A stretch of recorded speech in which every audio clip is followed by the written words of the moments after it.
Welcome to the AdTechGod Pod, your window into the world of advertising technology and the people behind it. I'm your host, AdTechGod. Welcome to the AdTechGod Pod, where we sit down with industry leaders and visionaries. Today, we're joined by Aziz Rahimtoola, CEO and co-founder of Sabio. He also launched App Science, where he was the CEO. Before launching Sabio, he held senior roles at companies like Opera MediaWorks, AT&T, NBC Universal Media, and Fox Television. Though I haven't had the chance to meet Aziz before, I'm eager to learn more about Sabio, their mission, and how they view the role of AI and machine learning in shaping the future of digital advertising. Aziz, welcome to the AdTechGod Pod. Thank you. First time I've been interviewed by any type of God, so I don't know how to refer to you. Is it AdTech guy? Is it God? You can call me ATG for short. Okay. We'll make it casual. Thank you so much for being here, and thank you for your time. And I think I'm very thankful for anyone who joins me knowing that my identity isn't known. So thank you for being here. Awesome.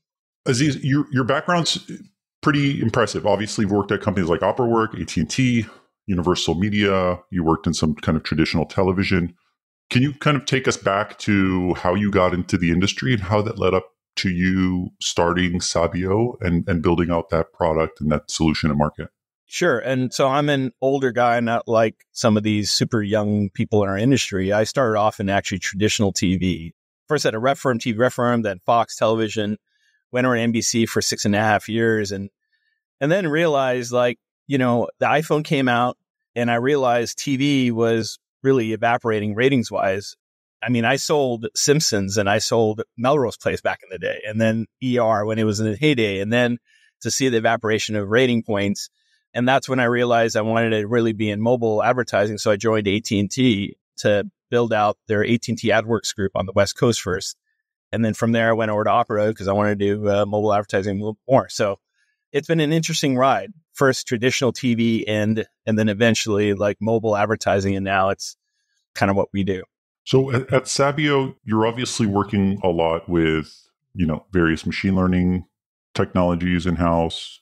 AI is obviously something I've read on your website. Can you give me a little bit of some insight into what you do as a company? What are your solutions in market and how you feel like you're addressing those needs in market with what you've built out? Yeah. And so Sabio means why is your experience in Spanish? And the reason I started Sabio, I came to the US when I was 5, born in India. And what I realized, having worked at all these major media companies, was there was really still a lack of understanding of diverse marketplaces and understanding of diverse audiences like myself. And so what we set out to build really focused in and still is it's been 10 years now. And what I set out to build is to build a more inclusive media ecosystem. And what that meant is not only simply building out a DSP to serve out targeted ads, but building out the analytics, which became App Science and insights that reflected diverse audiences. Nielsen does not reflect, the 40,000 panel does not reflect diverse audiences in my mind. It didn't when I was in TV. It didn't years ago. It still doesn't today. And so what we set out to do is, once again, build a more inclusive media ecosystem where people could be represented, not through, one person in a 40,000 panel, but really like a genuine household graph. And so we have a DSP, we have a analytics, App Science, we've connected directly to supply sources. And what we're trying to do is really bring more inclusiveness and representation to the media ecosystem, especially now where Gen Z, almost half of Gen Z are diverse and growing. And so this is not a simply checkbox. This is growth opportunities for a lot of companies. So is that kind of the core function of Sabio? Is it targeting those kind of unique and diverse audiences with more relevant ads based off of, the data that you have available to you? Yeah. And our approach is not exclusionary. So our view has been that, general market is important. We help brands reach general market audiences, simultaneously helping them reach and enrich those diverse audiences at the same time. So it's about efficiency in reach. And really, it's efficiency in reach. And it's about understanding those audiences. When we work with the likes of McDonald's and GM and Ford, what they're faced with is a growing diverse audience marketplace. And at the same time, they want to make sure they're serving the general market in the way they deserve to be served and reached. And so we're helping brands understand both markets and how they really kind of intersect and the opportunity that presents relative to a zero sum of either you're diverse or you don't do diverse. We're about efficiency and how these two markets come together from a data perspective. So going back to your question of AI and insights, machine learning and big data is a component of that, because what big data can do is it actually eliminates biases in some ways. Now, there's biases in data, but if you have the mindset of eliminating biases, then big data, and that's really why we built this 55 million household graph, was to eliminate the biases that simple machine learning can do and put in place. When do you feel, because you've been running Sabio for quite some time, you obviously felt that there was a need in market, and there was a gap in the market for you to create this. And may I say this, like as an immigrant to the US, as a young child at 5 years old, kind of growing up in the United States and seeing this gap of where you felt most likely you weren't being targeted with relevant ads, or you felt like particular population was not being addressed in the right way. Like, when did that spark in your head and you say, wow, you know what, like there's time, and this time is now. I need to create the solution and market that hits this diverse audience so that we do have better, more relevant ads? It goes back to the time when I was at NBC. And so NBC at the time had purchased Telemundo. And when I was at NBC, this was in between 2004 and 2008, NBC purchased Telemundo. And now I'm working alongside my colleagues on Telemundo's side who were helping reach the Hispanic audience. And I looked over at my colleagues and said, look, NBC doesn't reflect me anymore, as much as Telemundo does not reflect Hispanic audiences that you're trying to reach. And there is a gap in both those worlds. And because once again, while I'm an Indian immigrant, I associate myself more with an Angelino and the Lakers than I do with Indian culture. And, I'm also Muslim. And so I'm very proud to be Muslim, but I also drink bourbon. So like this monolithic view of diverse audiences is wrong. And I think, that really is where the spark for me started. And when I got the opportunity to go to AT&T to learn a little bit more about the data components that AT&T had, subscriber data, it further demonstrated to me how wrong the ecosystem is. That data was wrong about me. That data was simply about my name and information that Experian had on me, which was wrong. That didn't say who I was. Then I went to Opera and I realized further again that the browser data that Opera had, while it was rich, it still didn't know enough about me. So between the data, the sub-data AT&T had, the browser data Opera had, I said, look, there's a missing link in this whole ecosystem, and it still hasn't been addressed. And that's really what we set out to do, is build efficient data and understanding of consumers that allows us to reach. Because look, my view was always this, that your app, and this was when the apps first came out in 2008, I believe then, and we've only been the only company that's been focusing on apps, whether it's an app on mobile, now an app on TV. We didn't care about desktop. I didn't care about mobile web, because I felt like at the end of the day, to better understand the consumer and understand the diverse consumer, because this is the first computer a diverse consumer has is their phone. First computer younger audiences have is their phone. And so my view was, if you understood the data components of the mobile devices, that would be the best way to reflect audiences accurately, not simply stereotypes or assumptions that all these other data brokers are making every day, all day. You mentioned a couple of things which I think was really interesting and really applies to a majority of us. As an Angelino and as a Laker fan, I get it. You can't necessarily check a box and state that this person is from this, background or heritage, and that they are going to fall in line with this particular bucket of what they should be, what they should like, and how they should behave.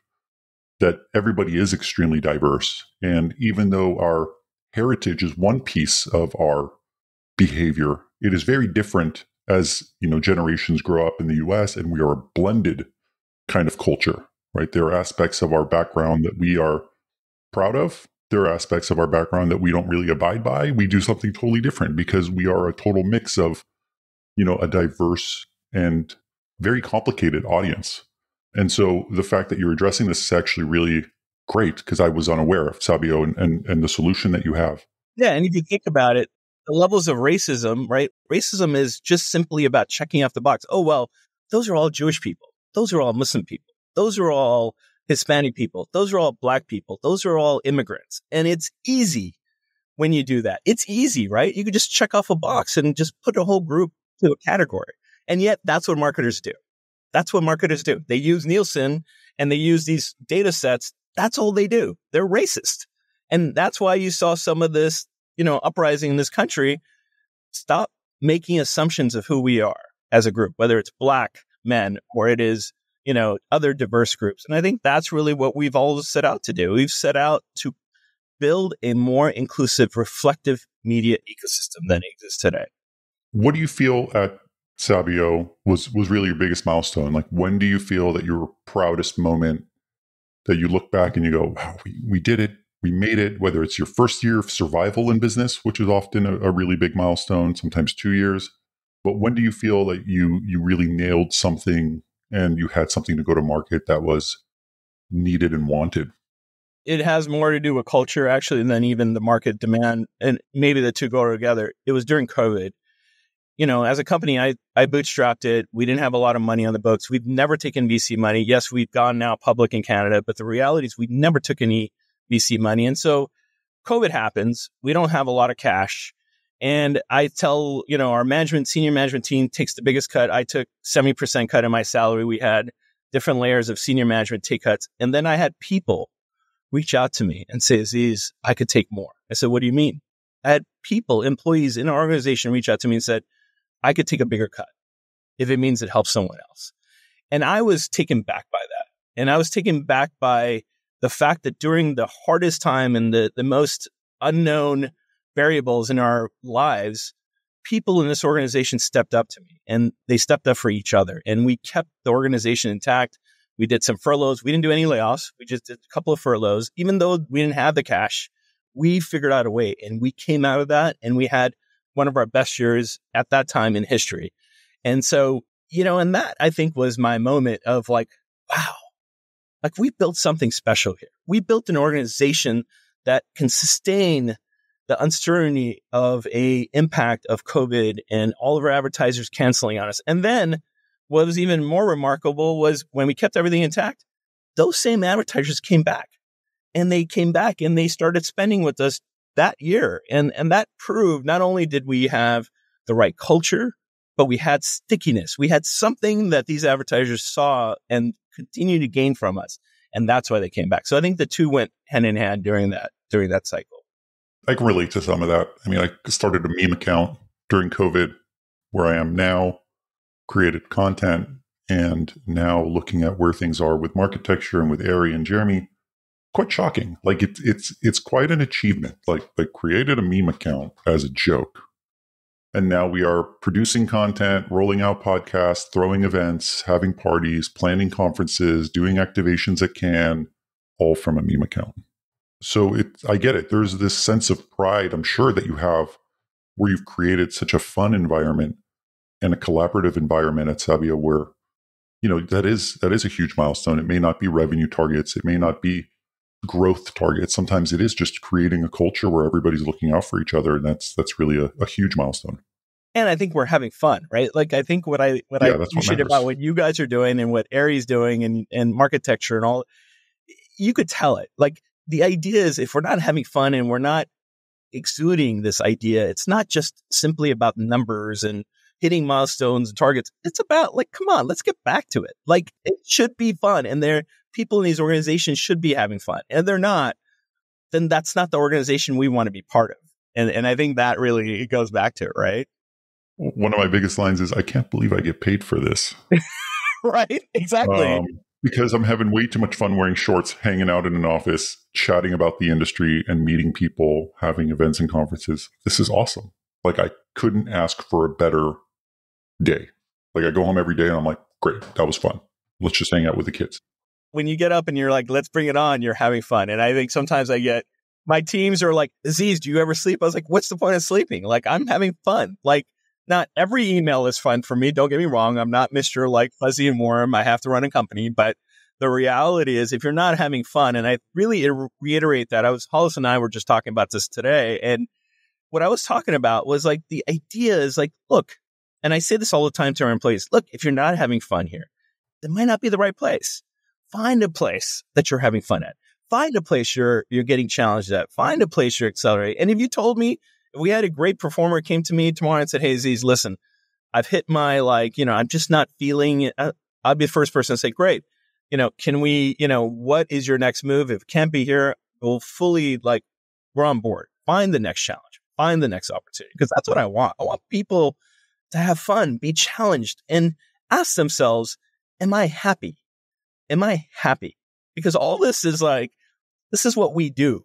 This is not who we are. And so I think I'm a really big believer in be happy where you're at and have fun. I'm not saying it's not going to be challenging. It's going to be challenging. And we're going to challenge everyone in this organization. And we're going to hold them accountable.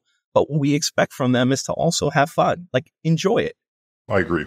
I think it's a big part. And that probably comes down to the culture too. Just, have an environment of, let's get things done. Let's execute what we need to execute. Let's keep our clients happy, but you should be happy doing it. And if you're unhappy, then, look at yourself, right? Reflect on yourself. Is it something internal or is it something external? And then we'll support you, whatever path you want to take. In the end, this is all a blip in our lives. Ad tech will be around in 50 years, although very different. And it's not life-changing stuff. It is ads. Yeah. I'm married to a nurse. What she does save lives. And I tell my teams this all the time. We're not saving lives. So let's take some chances. Let's make some mistakes. Let's learn from it, but let's move fast because we're not saving lives. All right. So let's stop pretending like we are. Let's get a grip. Let's have fun. Let's challenge ourselves and execute at a high level. And let's bring more people into this culture. Let's continue building this company so we bring more people and have them we have these beautiful offices, and yet we only work 2 days a week in the office. Why? Because my view has always, even before COVID, we only worked 3 days a week in the office.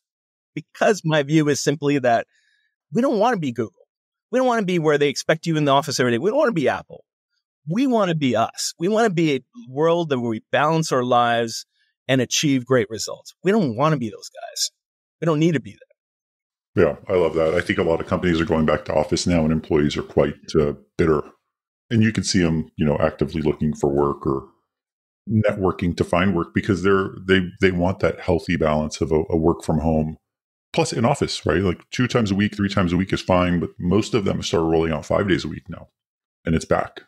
I find people work harder when they're at home and they have the flexibility. It's not like they're actually cutting corners. They're actually appreciative of the fact they get to work home. They could be part of their kids' lives or the part of their husband and wives' lives. They appreciate it and they actually work harder. And the ones who don't, look, we get rid of them. Quite simply, we are not a company that's built for the group that doesn't execute. We're a company built for the majority of the people here who execute well. And it's sometimes hard for people to hear that from a CEO. It's look, we are going to build this company and give the people the flexibility they deserve when they work hard. The people who can't deal with that, not everyone can, they won't be here. Simple as that. I think that's a fair call, to be honest. There's absolutely no reason for you to help someone float along. They need to deliver on their work, and they should be responsible enough to schedule their day out and deliver. Where do you see things heading in the industry overall? What are some things that you're bullish on or have a positive feeling about over the next 12 to 18 months as it relates to ad tech and the industry overall? I think obviously I love the emergence of streaming TV, not simply because we're part of it, but it really fits into this democratization of content in a bigger way. Years ago, I had a production company and we sold some shows to a small network. But the reality is what's happening now is social media is providing democratization. We are participating with our Creator TV in the democratization of content. So I'm excited about how, the old guard who controlled the content on mediums is kind of fading away because that business model doesn't work anymore. And the diversity component. And so I love the aspect of just natural, change in, representation and culture. And how, this generation, Gen Z, being diverse is going to change it. So I love the fact that everyone understands that. There's a group out there that is just simply wants to check off the diverse box, and I get it. And that's for let's check this off. And then there's really smart marketers who recognize, who will be the marketers that are of the future, who recognize this is a growing audience. So I love the fact that there's a deeper understanding of if you want growth in this day and age, there's one audience that's growing. And they are the Gen Z, and they're more diverse than any other audience before that. And every audience after them will continue being diverse. So I love the aspect, the recognition of that. Now, I think there's more recognition in some of these holding groups, still limited in scope, but I see the trends as being positive. Recognizing this is not about, look, I'm diverse and I can say this. I can't stand DEI initiatives. I'm not a DEI guy. I've never been a DEI guy. But what I do care about is representation. And I care about understanding that diverse audiences are the future. And if you don't understand that, and that doesn't mean excluding non-diverse audience, it means that that's a growth vehicle. And brands are more and more often recognizing we got to use that as a growth vehicle, not simply as a checkoff box initiative. And as a company that's driven by that, it's what we love. We love seeing that. So what do you think keeps you up at night in the industry? The news cycle's been pretty negative for the most part. Lots going on. Obviously, Google antitrust in November. We should find out what's happening. We obviously have inventory quality topics that continue to kind of creep up on us in the publications. But what keeps you up in regards to the industry and things that you're hearing in market that either frustrate you or upset you? Two things. First of which is politicians who are trying to regulate the wrong things and benefit the bigger groups like a Google and Facebook and Instagram. I mean, that's one aspect. People who don't fully understand privacy, what that context means for younger generations. That's one aspect. And we are fully compliant in GDPR, CCPA, but whenever regulation comes down, it never benefits diverse audiences. It doesn't benefit them to target the ability to reach them for political campaigns. It doesn't benefit them to effectively reach them for, any kind of initiatives for healthcare, things like that. That is what I think politicians don't seem to understand is when you do legislation, there's an element of suppression that comes with that. And it's focused on diverse audiences and it's controlled by the biggest players who don't want, there to be a democracy and ability to reach these audiences. That's number one. Second aspect of it is this concept, which I think is completely misguided. And the concept is, all these networks, they're going to put a bunch of streaming channels up with the same old content from the past. And that's going to be like, oh, that's going to be great. And these younger generations who are more diverse are going to watch the streaming content from the 2000s. Listen, if TV started evaporating then, what makes you think people are going to watch these younger generations who are more diverse going to watch that old content on TV and think that that's a channel worth watching? So these two elements for me are like, it shocks me that just because you have a big library of shows, in your Paramount, you think putting 6 or 7 channels on there that all of a sudden someone's going to watch it, these younger generations? No. They're going to continue flowing to social media and places where they are being represented effectively. And I think that really is where, we are continuing to figure out ways where we see the inefficiencies. So that's what keeps me up at night. How do we address the needs of future generations? And we believe that we're on a great trajectory, not only with our, analytics, but we're launching our own creator TV channel, which will more effectively represent these diverse audiences. I've had this conversation about content in general with a few people. And one of the topics that keeps coming up is, not only the content creation piece, that it's no longer a large production house. It could be 2-3 people with a camera, a good microphone, and great editing skills, and really roll out fantastic quality content that's engaging, content that it really is fresh and up to date. It is not 3 weeks old or recorded in a studio. It's, 2 guys recording in their house, showing hidden rooms and playing pranks and riding jet skis. And the content is super engaging because as someone who has children, I've watched the content. I'm like, I can see it. I can see why you guys prefer this over watching a scripted show for 23 minutes with 7 minutes of ads. Like, I can see it. And so the creator ecosystem just continues to get larger, and it's also becoming more and more professional without the overhead. So the content can really be kind of pushed out into the world much quicker, much cheaper, and it's just consistent content on a daily basis that keeps people coming back for more and more. So, the new generation really has a whole different way of viewing content than I did, where 7 or 8 p.m. on a Tuesday night, I got to watch Friends. And if I missed the show, I couldn't even watch it. I would have to wait for a repeat 3 years later on some other channel. So it's really, content consumption is just changed entirely. But it also represented friends represented your generation and what things you're going through. And I think the reality is the industry has not changed enough and that's why rating points continue to diminish. That's why things change. And look, my 8-year-old daughter, this was like when she was 7 last year, she created this little horror clip with her nanny. And I was blown away. Now, it sounds like cliche, right? 8-year-old, like 7-year-old in LA, everyone wants to be a producer. She doesn't. But literally, she produced this clip with her nanny, all with, casting her, telling her to do certain lines. And I was like, I see this little clip. First of all, obviously, it's my daughter. So I was like, wow, I can't believe you did that. But the second aspect of that is like, she did it with her phone, right? And the quality was decent enough. And I think that's exactly the point. That's what gets me excited. This idea of democratizing content and having more representation of it. And that's what streaming's doing. Now, if the channels are smart enough, the platforms are smart enough, they're going to recognize just getting a bunch of old shows from Paramount and the NBCs, they're not going to do it. They're not going to find new audiences that way.